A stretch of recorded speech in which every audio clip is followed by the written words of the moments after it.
Todos, buenas tardes. Vamos a dar comienzo a la cuarta y última charla de este módulo de reflexiones sobre la ética, sobre bioética. Les voy a dar paso al doctor Jorge Manrique para que nos haga la presentación de nuestro invitado de hoy. Doc, gracias por estar acá con nosotros. Jorge. Buenas tardes a todos. Hoy tenemos el gusto de compartir esta tertulia, como dijimos alguna vez, con el doctor Manuel Martí. El doctor Manuel Martí es un muchacho porteño, como se dice él, es profesor emérito de Medicina de la Universidad de Buenos Aires y presidente de la Academia Nacional de Medicina. Él cree que con eso está suficiente, a mí me parece que también. Así que muchas gracias, Manuel, por acompañarnos. Te escuchamos. Son todas cosas que vienen con la edad, eso es lo que ocurre. Bueno, yo en primer lugar, muchísimas gracias por esta invitación, que me permite estar aquí con ustedes para conversar de un tema de la ética médica que es relativamente reciente. El consentimiento informado está de acuerdo con el cambio del mundo. El autoritarismo, que era la filosofía que teníamos hasta la mitad del siglo XX, fue cambiado, fue modificado por la comunicación. Sin duda alguna, la comunicación, que puede tener sus vicios también, es mucho más humana que el autoritarismo.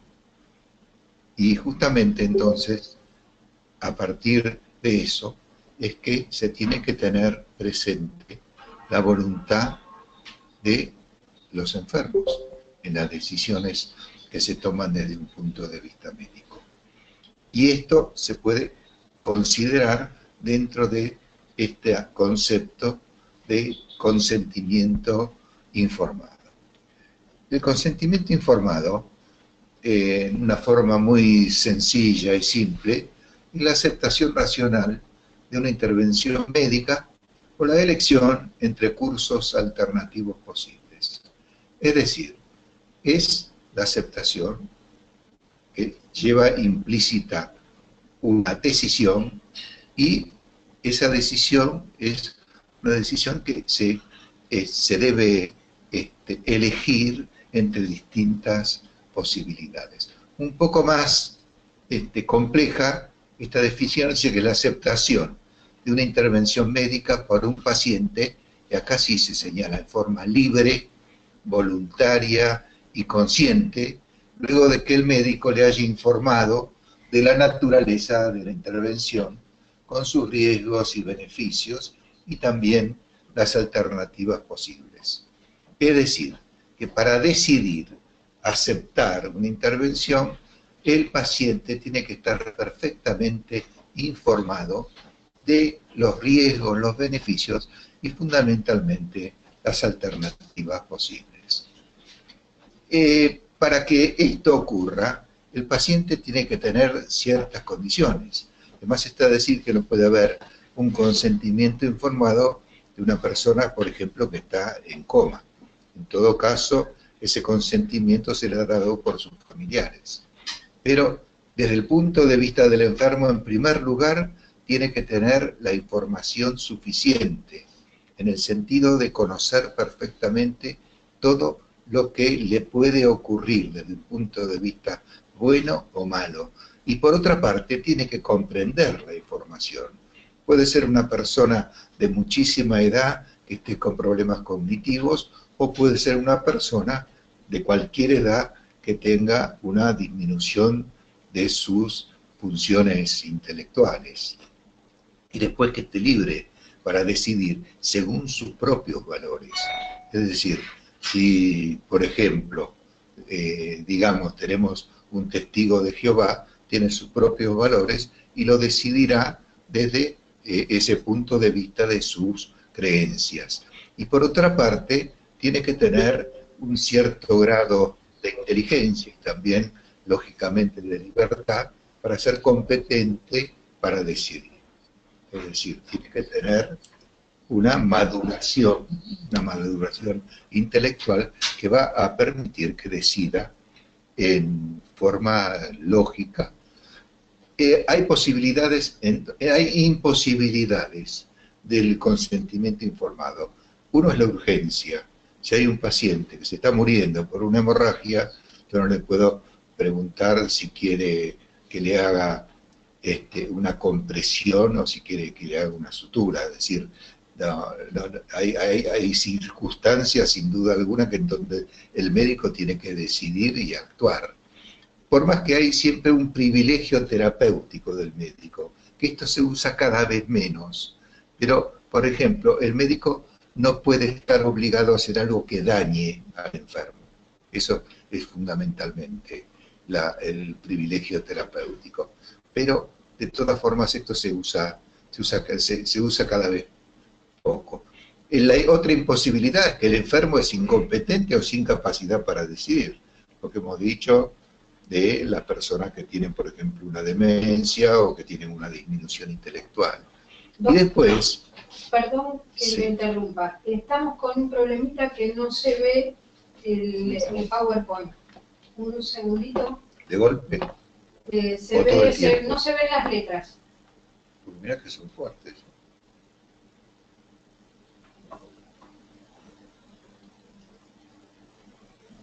Ahora, Andrea, Ahí sí. coincide imposibilidad. Imposibilidad de consentimiento informado. Sí. Listo. ¿Todos lo están viendo ahora la presentación? Por favor, contesten por el chat.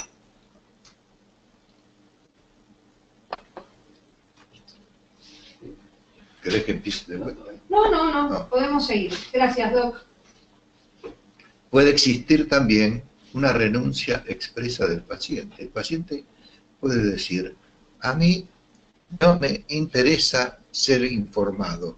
Le dejo toda la responsabilidad al médico y a las circunstancias por las cuales el médico tiene que decidir, y yo no quiero hacer ningún tipo de consentimiento, no me interesa.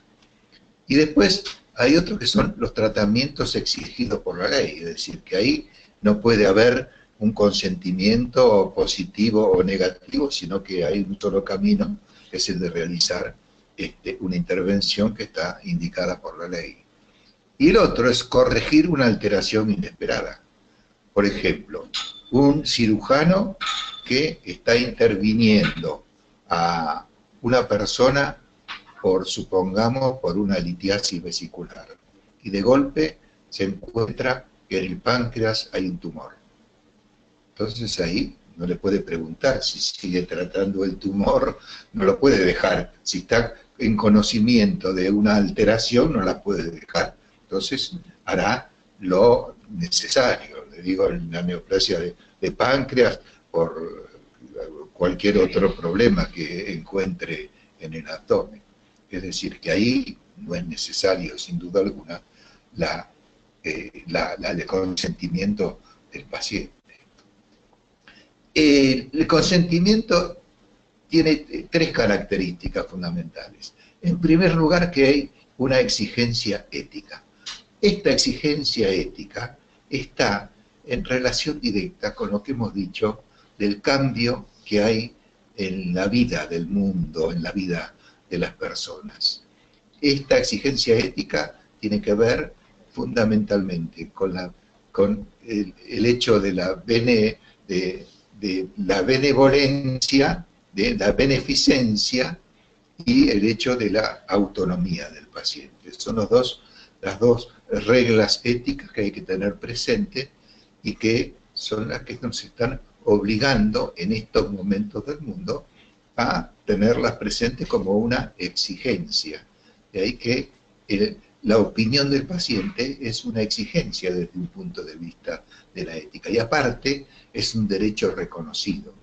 En muchos países hay leyes, y en el nuestro también. En el nuestro son relativamente recientes, son del año 12 y el año 14, las últimas que se han realizado, y señalan que el paciente debe ser informado y el paciente tiene su derecho a la decisión, a la toma de decisión. Esta toma de decisión tiene que ser hecha, en general, de acuerdo con el consentimiento, de acuerdo con la opinión del médico y la opinión del paciente, perfectamente informado y con plena conciencia de lo que hace.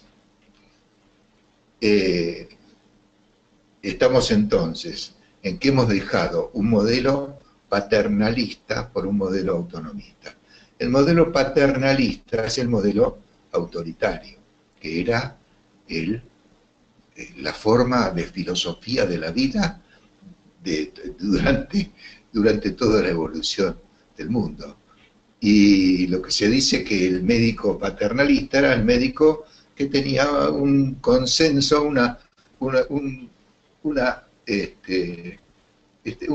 contrato consensual con el paciente, en donde se ocupaba de una forma benevolente de hacer todo lo mejor para ese paciente, y el paciente tenía una absoluta confianza en lo que hacía el médico. En realidad se puede decir paternalista y también se podría decir fraternal, pero el paternalismo queda mejor. Y esto es un cambio violento que hubo en el mundo, fundamentalmente viene después de la Segunda Guerra Mundial. Yo, por ejemplo, soy la primera generación de mi familia que no trató de usted a sus padres. Yo a mis padres los trataba de vos, pero mis padres a sus padres los trataban de usted. Y yo a mis abuelos los trataba de usted también. Es decir, la relación que yo he tenido con mis hijos y con mis nietos es absolutamente diferente a la relación que tuvieron mis padres con sus padres y con sus hijos. Había un fondo de autoritarismo que podemos llamar paternalismo, que era el que regía las relaciones humanas. En este momento estamos en el modelo autonomista. El modelo autonomista quiere decir que tiene cada uno su autonomía, su derecho de decisión.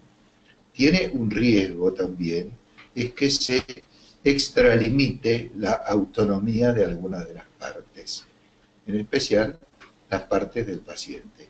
Y hay que recordar también que el médico también tiene su autonomía. Es decir, lo que decíamos, el médico no puede hacer algo que dañe a su paciente o que esté en contra absolutamente de sus convicciones éticas o religiosas o morales, como queramos llamarle. ¿Cuándo comienza el consentimiento informado? La primera sentencia que lo menciona es en Estados Unidos, una sentencia de 1957, en donde una aortografía translumbar determinó la paraplegia de un paciente. Y el juez, era una cámara, decidió que el médico habría tenido la obligación de informar al paciente, de los riesgos que podría ocurrir con una aortografía translumbar. Este es el primer hecho en donde se señala que el paciente debía, acá por lo menos en este momento, debía ser informado y lógicamente tenía que haber intervenido en la decisión. Y después, en 1976, la Asamblea Parlamentaria del Consejo de Europa señala directamente ya el derecho a la información de los enfermos. Es decir, que hay una obligación ya legal de una Asamblea Parlamentaria de un continente. Llegamos a 1980, en donde ya aparecen en muchísimos países las leyes del consentimiento informado, que todavía nos rigen en el mundo. Es decir, que en este momento el consentimiento informado está incorporado a los derechos individuales de las personas.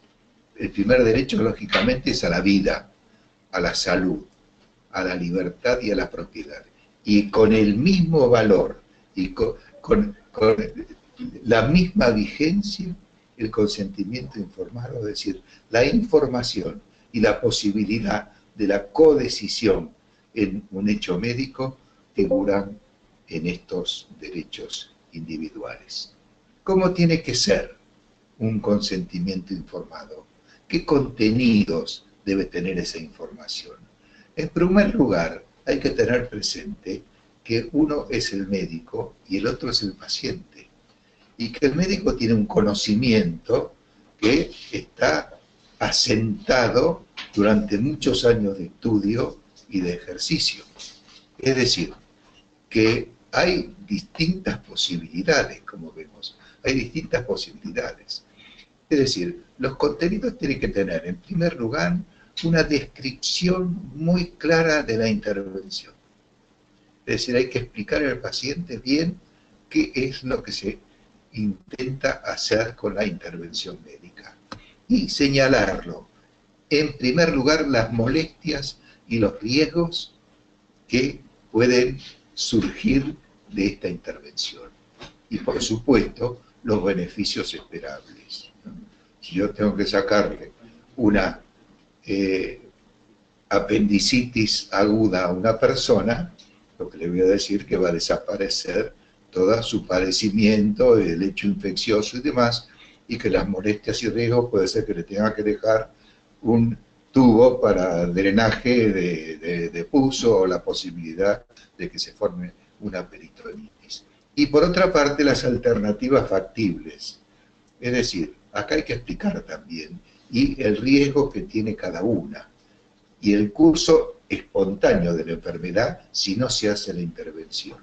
Si no lo opera de apendicitis aguda y le da un antibiótico, en estos momentos se está utilizando esto en alguna... Entonces, decirle, el riesgo que corre con el curso espontáneo de la enfermedad, y es una alternativa también, es una alternativa.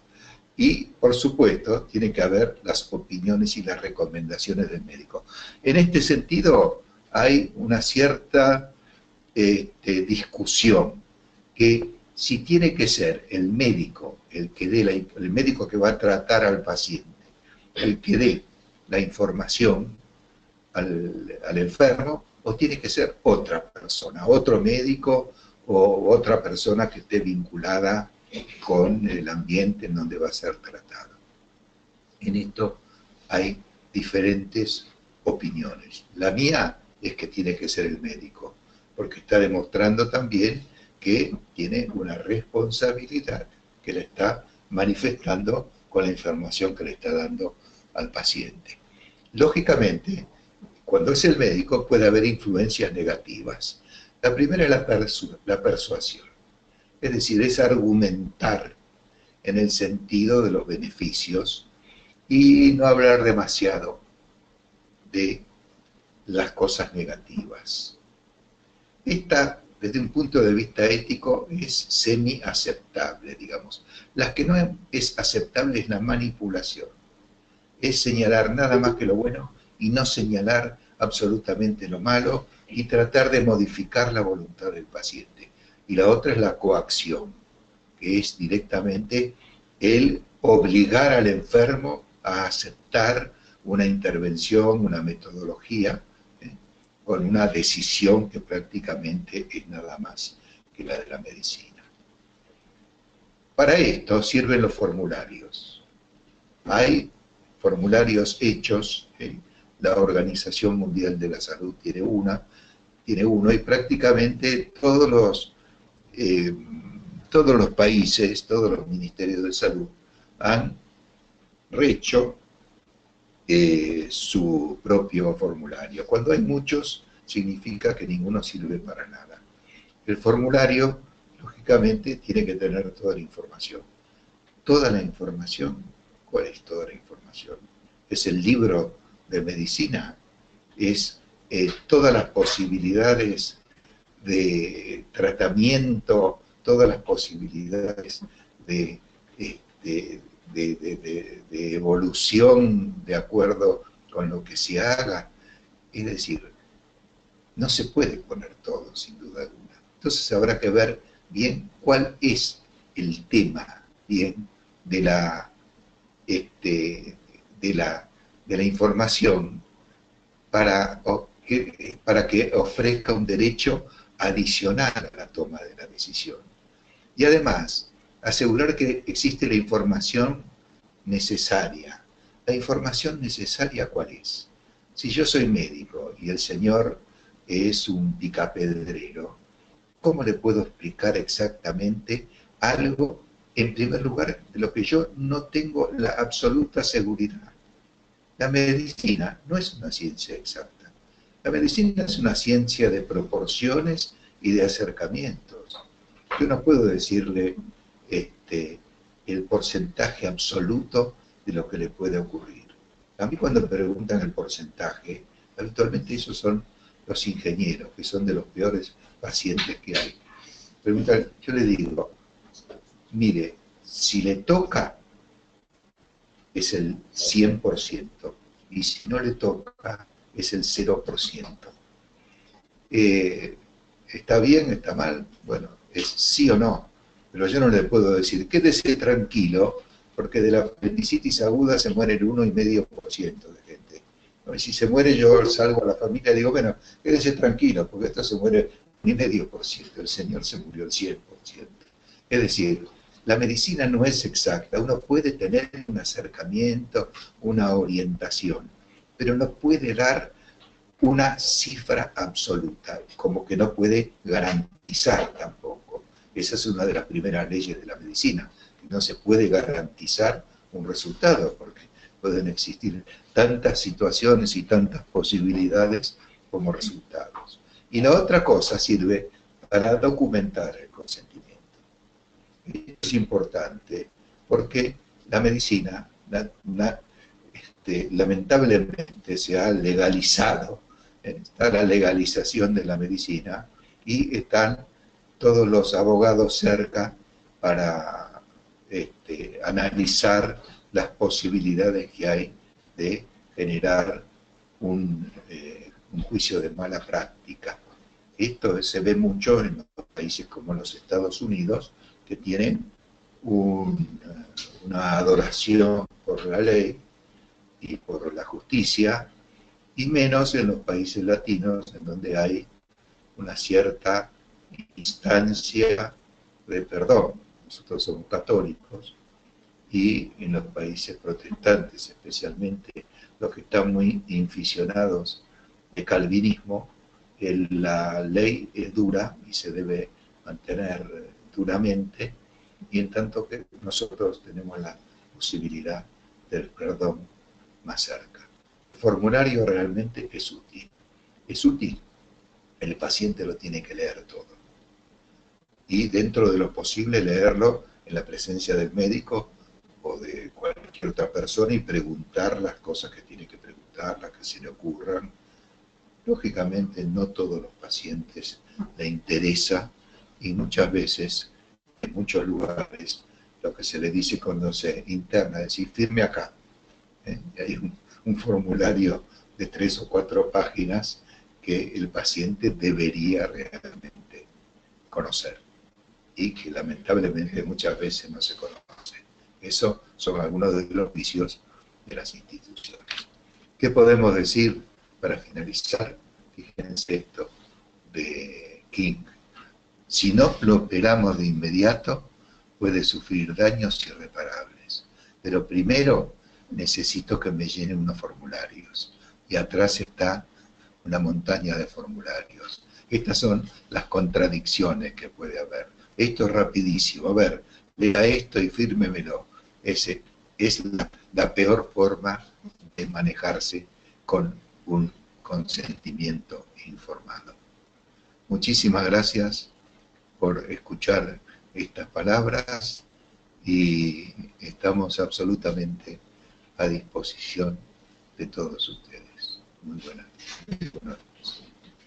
Muchas gracias, doctor Martí. Yo tengo alguna pregunta mientras la gente que está por ahí escuchando, ¿se escucha bien? Sí, sí, sí. Sí, mientras que la gente que está escuchando va formulando sus preguntas. Sí, yo lo veo. Está. Digo, el cuento viene así. Creo que el consentimiento, doctor Martí, tiene algunas instancias que para los que lo practican en forma un poco más alejada, sigue trayendo problemas. Y entonces la primera pregunta que se me ocurre, representando ese grupo de gente, es hasta dónde el consentimiento informado acota las decisiones médicas. Estrictamente hablando, no debería acotar las decisiones médicas, porque se sobreentiende que la decisión médica es una decisión que está de acuerdo con la beneficencia, con lo que puede ocurrir bien al paciente. Esto es más o menos lo mismo que tener una actitud diferente cuando un paciente tiene HIV positivo que cuando no lo tiene, clásicamente entre los cirujanos. Es decir, hay que tratar a todo el mundo de la misma forma, con la beneficencia, y tratar de no contagiarse, de no tener ningún tipo de posibilidad de contagio. Es decir, la lógica, la ética, la medicina real es que el individuo médico tiene que actuar de la mejor forma posible siempre.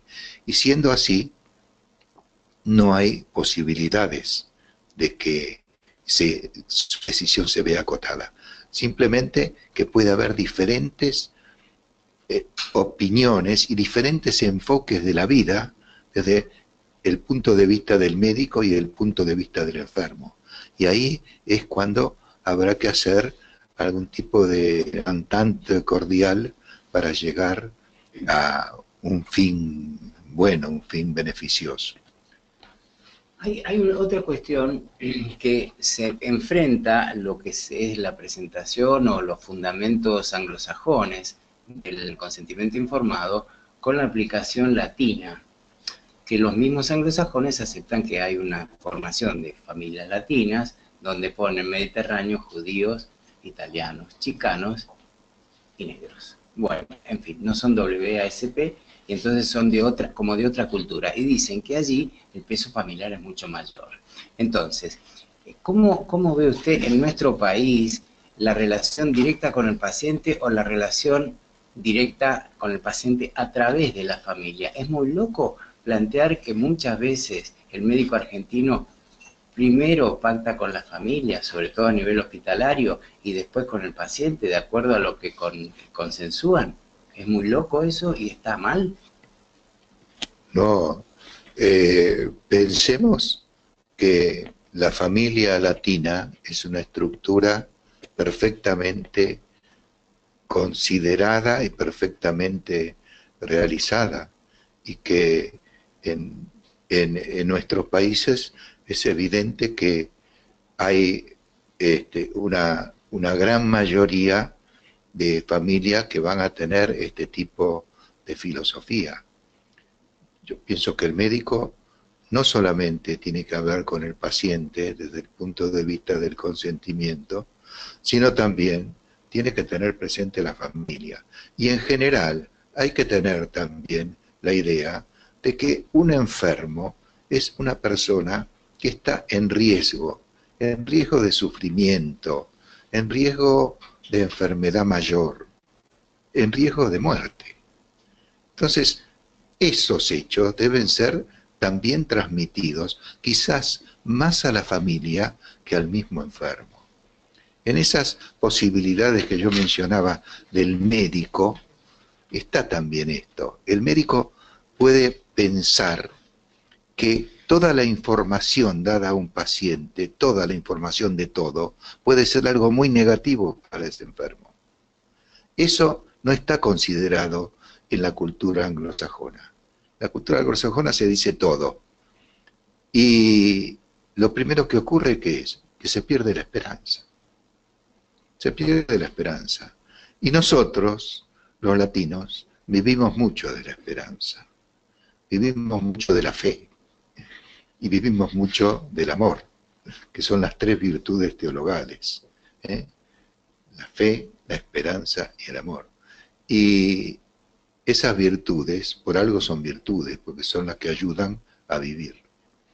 La fe, porque nos da confianza. La esperanza, porque pensamos que todo va a salir de la mejor forma posible. Y el amor o la caridad, porque estamos rodeados de amor. Es notable ver cómo cuando se muere alguien en los Estados Unidos, personas riquísimas, personas reconocidas por todo el mundo, se mueren absolutamente solas en su casa y las encuentran a los 2 o 3 días. Es decir, eso es muy difícil que ocurra en nuestras sociedades. ¿Le parece muy loco plantear que para el médico, digamos, en su trato asistencial, uno de los fundamentos para el consentimiento informado que primero pacta con la familia es aclararles que en realidad, si hubiera alguna circunstancia especial con el paciente, con el único con el que se va a poder hablar es con el representante de la familia, porque el paciente va a estar en situación que no va a poder responder? ¿Es muy loca esos fundamentos para un consentimiento informado tratado con la familia? Para nada, eso es una circunstancia real, es una circunstancia real. Supongamos que yo tengo que operar a un individuo de un tumor cerebral, y dentro de las posibilidades de la evolución está que ese señor se quede en coma. Entonces, ¿cómo vamos a hacer para preguntarle, o en coma o disminuido intelectualmente? Es evidente que nos vamos a tener que manejar, y eso está dentro de la filosofía también del consentimiento informado. Nos vamos a tener que manejar con la gente que lo quiere, ahí está el amor en el medio, con la gente que es su familia, que tiene afectos. También porque para algunos que lo practican en forma más alejada, esto es un desdecir el sustrato del consentimiento porque se olvida la autonomía del paciente. Yo creo que se lo respeta en la medida que se transforma en una representación a través de terceros, el famoso next of kin de los americanos, de los ingleses, que hablan de su familia o su persona cercana, que son los que representan los afectos, la historia y las creencias de ese paciente. ¿Me equivoco? Absolutamente no. Se sobreentiende que en esa familia hay una filosofía de vida. Supongamos que tengan que decidir si se levanta la respiración asistida o no se levanta, o si hay que continuar con un tratamiento que puede ser fútil. Que el médico tiene que dar su opinión y evidentemente la familia se presume que va a tener la misma filosofía del paciente que está en situación desgraciada. Pasando ahora a la parte de investigación y consentimiento, ¿cómo lograríamos explicarle a alguien de afuera del sistema médico, del sistema asistencial, de las investigaciones, que el defecto más frecuente en las investigaciones, por lo que observan los comités de ética en la investigación y los comités de ética en general, están dados por el consentimiento informado? ¿A qué se refieren esos errores, doctor? En primer lugar, en esos casos existe un factor agregado, que es el factor económico. Tanto para las distintas fases de la farmacología clínica se paga. Y hay individuos que tienen casi una obligación moral de meterse en esas investigaciones simplemente porque no tienen otra posibilidad de vida. Aunque parezca mentira, en los Estados Unidos, en los medios de transporte, hay unos avisos que dicen: si usted tiene un pariente esquizofrénico, puede darle algún tipo de posibilidad de mejor estilo de vida. Y lo mismo si usted tiene un pariente que está con un Alzheimer o con una demencia, y están haciendo propaganda para incorporarlos a ensayos clínicos controlados que les van a dejar, por supuesto, el resarcimiento económico es para la familia, no para el pobre paciente o el pobre individuo que está en las últimas. Son hechos que son moralmente inaceptables. Esos son moralmente inaceptables. Que una persona que esté en una situación económica desgraciada tenga que entrar en una investigación clínica es lamentable también, especialmente porque ese individuo no está en libertad. Es decir, uno de los hechos importantes del consentimiento informado, como hemos visto, es la libertad del individuo. Y ese individuo no tiene libertad. Es como un señor que se va a casar y se casa con el revólver del suegro en las costillas. Es decir, ahí hay falta de libertad. Ese es una de las causas de anulamiento, de anulación de los casamientos. Es decir, ahí no hay libertad. El individuo que no tiene para comer no tiene libertad, evidentemente. Son circunstancias desgraciadas que existen, pero de todas formas son circunstancias desgraciadas. Dado que en nuestro país se aplicó, se comenzó a aplicar y ahora hay algunas alteraciones, reglamentos sobre comités de bioética donde se establecía un reglamento obligatorio, vinculante respecto de los, digamos, de los consentimientos, pero en general de los estudios de investigación y su posibilidad de aplicación en cada institución, donde si había observaciones del comité, eso se quedaba detenido hasta tanto se resolviera, y últimamente estamos viendo en muchos lugares que eso se está yendo para atrás por algún motivo. ¿Qué juicio le cabe a usted el hecho de que un comité de bioética observe un programa de investigación por algún motivo, con un consentimiento incluido, con error de consentimiento, incluye la falta de seguro para el paciente, la falta de manutención del medicamento, etcétera, y la institución lo permite igual? ¿Cómo estaría visto eso desde el punto de vista de ética? Estaría pésimo. Lo que ocurre es que la opinión del comité de ética no es mandatoria. Como todo comité, es un comité que da su opinión a una persona que tiene que decidir. El comité de ética no decide, da su opinión de acuerdo con las reglas de la ética, con las reglas de la deontología también, y mirando absolutamente el beneficio del paciente. Ahora, si a pesar de eso, el decisor que está por encima decide en contra de lo que dice el comité de ética, ahí estamos en una circunstancia negativa. De hecho, se debe tener presente esos hechos y yo pienso que no hay nada más importante, excepto que realmente, por ejemplo, un ensayo clínico traiga riesgos graves a una persona. No es mandatorio el comité de ética, pero debe ser realmente aceptado como una indicación precisa de lo que se debe hacer.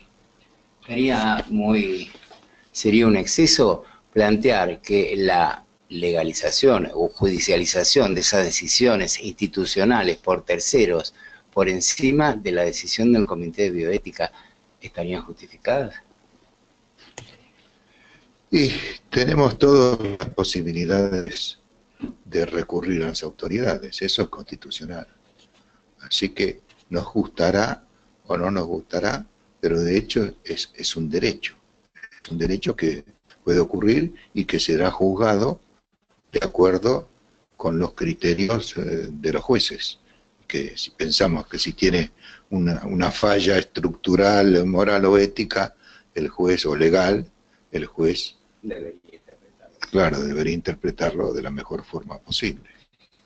El hecho va inclusive, porque esto podría llegar hasta instituciones, organismos nacionales, como el ANMAT. Cuando si ANMAT certificara o posibilitara alguna investigación observada en forma justificada y que no lo permitiría desde el punto de vista de lo ético o de lo moral, tal vez eso podría ocurrir.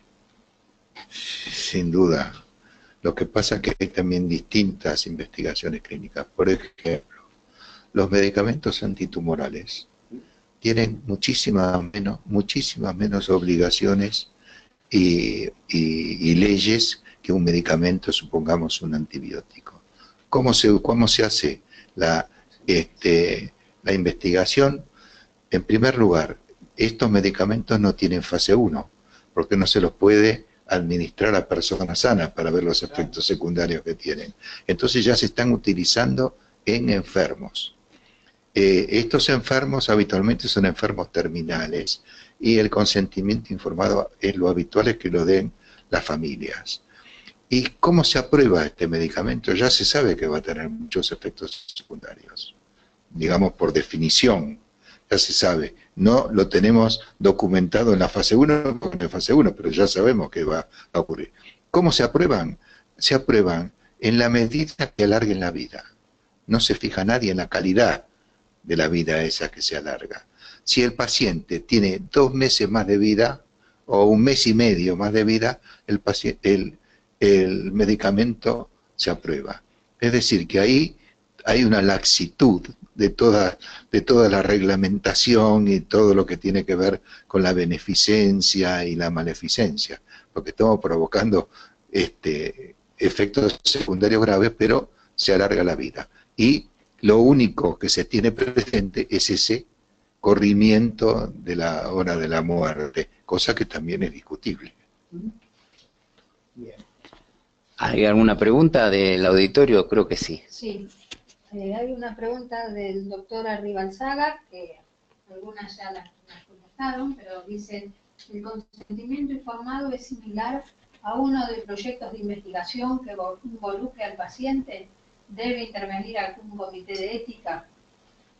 El consentimiento informado de una investigación farmacológica tiene que ser diferente al consentimiento informado que se le hace a un paciente cualquiera, porque ahí hay que señalar exactamente todas las cosas negativas con mayor fuerza y considerar realmente la libertad del paciente, si ha estado en otros ensayos clínicos anteriores, porque eso también es lo que ocurre, y lógicamente va a tener que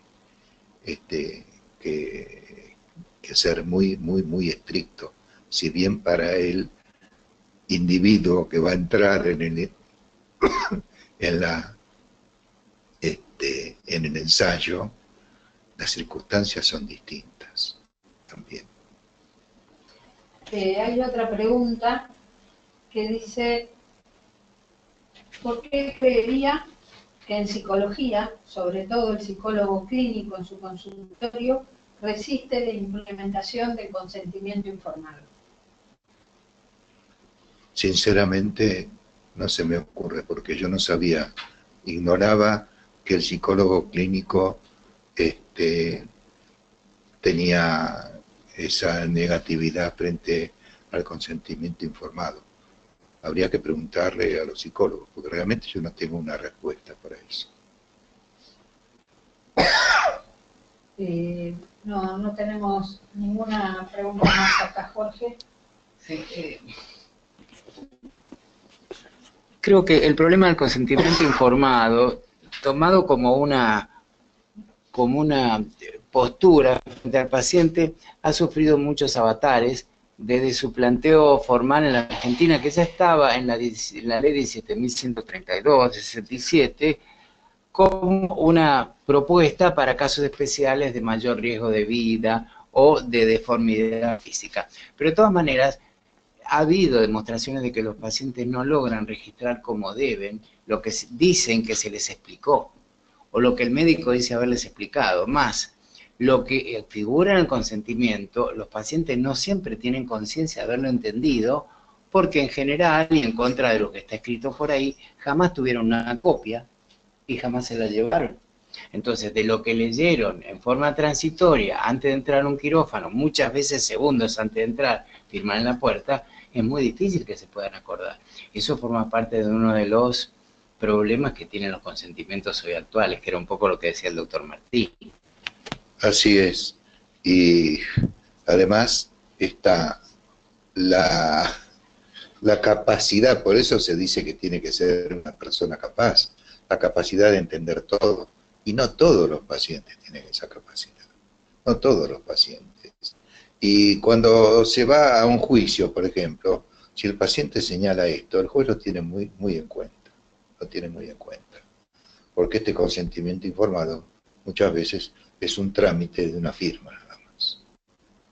Es un trámite y no un proceso. Hay otra pregunta de Eduardo Andiganzada que dice: un voluntario participa en un protocolo de investigación y luego de terminar la misma aparece una enfermedad que supuestamente involucró en el periodo de investigación. ¿Qué se hace con el consentimiento inicial? En el consentimiento informado, en esos casos de investigación de farmacología, se dice que toda patología, toda enfermedad, toda circunstancia negativa que aparezca después y que sea responsabilidad de la investigación que se ha hecho, depende de la investigación. El individuo tendrá todos los derechos para ser tratado, para ser recompensado de alguna forma. Yo hago una. Sí. Nosotros usamos, por nuestra práctica, usamos rayos para diferentes procedimientos. Y en realidad, de hecho, cuando hacemos, por ejemplo, una tomografía, ¿qué tanto se le explica al paciente? Sobre todo cuando uno pide un estudio y otro, es prácticamente igual del paciente que está internado, tiene fiebre, bueno, hagámosle una tomografía. Bueno, sigue con fiebre, hagámosle otra tomografía. Todo ese acúmulo, en este caso de radiación, sabemos que a largo plazo puede tener sus efectos, y no lo sabemos, yo creo que no los vemos, porque el periodo desde que esto se usa con asiduidad hasta que aparezcan estos efectos todavía no llegó, pero ya va en un plazo que no va a ser muy grande, porque lo estamos usando con mayor asiduidad. Uno debiera hacerle firmar al paciente cada vez que lo baja, hacer un estudio, sobre todo un paciente que esté internado, y uno lo somete a placas, a radiografía, a radioscopía, lo que fuera, y lo baja sistemáticamente, 1, 2, 3, 4 veces. ¿Uno debiera hacerlo o no? Si el consentimiento informado está bien hecho, esas circunstancias posibles tienen que estar tenidas en cuenta. Se le debe decir, claro, se debe decir que todas las cosas que se le hagan pueden tener efectos secundarios y demás. En el caso de las radiaciones, el problema es que la radiación es acumulativa, es decir, que el individuo que la recibe se la tiene para la vida. Y además, nosotros los médicos pedimos la tomografía computada con una facilidad notable, y cada tomografía computada tiene una radiación 400 veces la de una placa de tórax. Es decir, que estamos recibiendo importantes cantidades de radiación que quedan en nuestro organismo. Y evidentemente, cuando hay muchas radiaciones acumuladas, las enfermedades neoplásicas son mucho más frecuentes. Eso no cabe duda. O las enfermedades de la sangre. Casi toda la gente que ha comenzado con las radiaciones, pensemos en María Curie, se han muerto de ese tipo de enfermedades. Y por otra parte, los radiólogos y radioterapeutas se jubilan antes, porque hay posibilidades justamente siempre, aunque haya mucha seguridad, siempre hay posibilidades de radiación. Los políticos también, digo. Los políticos también se jubilan antes por las radiaciones, bueno, como fuera. De todas maneras, para quien tenga interés en la parte de radiaciones y la comparación del daño producido, hay un montón de publicaciones. La revista del Hospital Eva Perón hace 2 números, Inmanencia publicó un artículo cortito donde hablan de esas cosas, y creo que vale la pena releerlo cada tanto para no someter a los pacientes a riesgos innecesarios. ¿Hay alguna otra pregunta por ahí?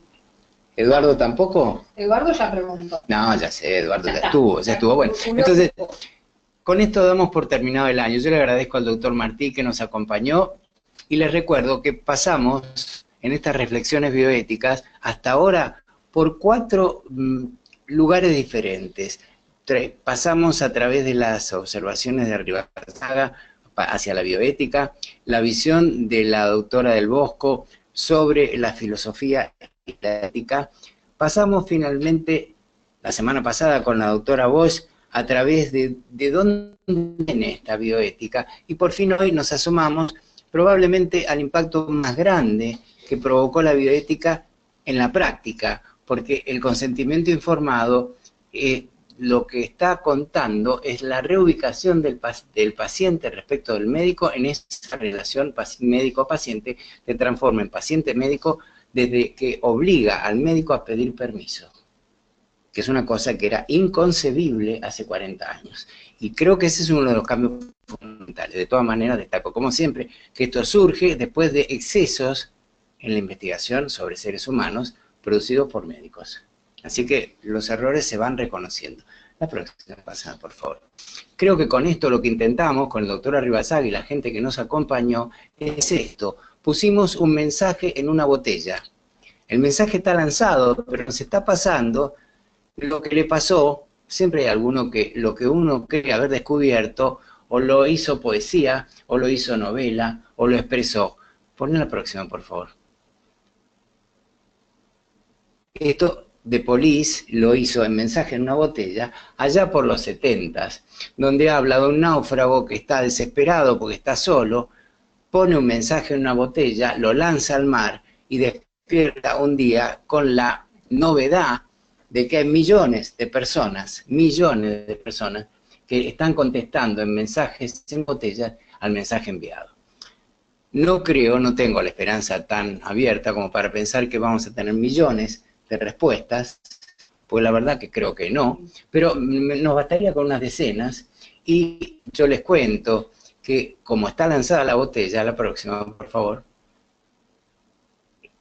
de estas reflexiones bioéticas, ese es el ojo de Horus, continuará a partir del 5 de abril de 2018, donde acá nos volvemos a encontrar con quienes deseen asomarse a esto, que no deja de ser una novedad gratuita que hace al quehacer nuestro diario, y tal vez pensar no haga mucho daño. Así que felicidades para todos, que tengamos un año en paz, Dios mediante, y que el año que viene nos encuentre por acá charlando de estas cosas. Gracias a todos.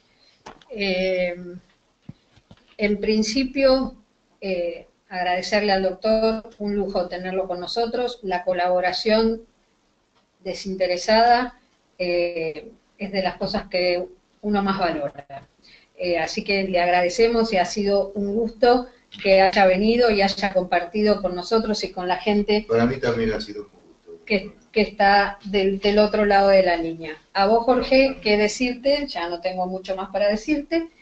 El curso creo que estas 4 clases por lo menos nos hicieron un clic y nos prendieron una mechita que habrá que seguir estudiando y buscando y viendo y escuchándolos un poquito más a ustedes, que son los que saben en este tema.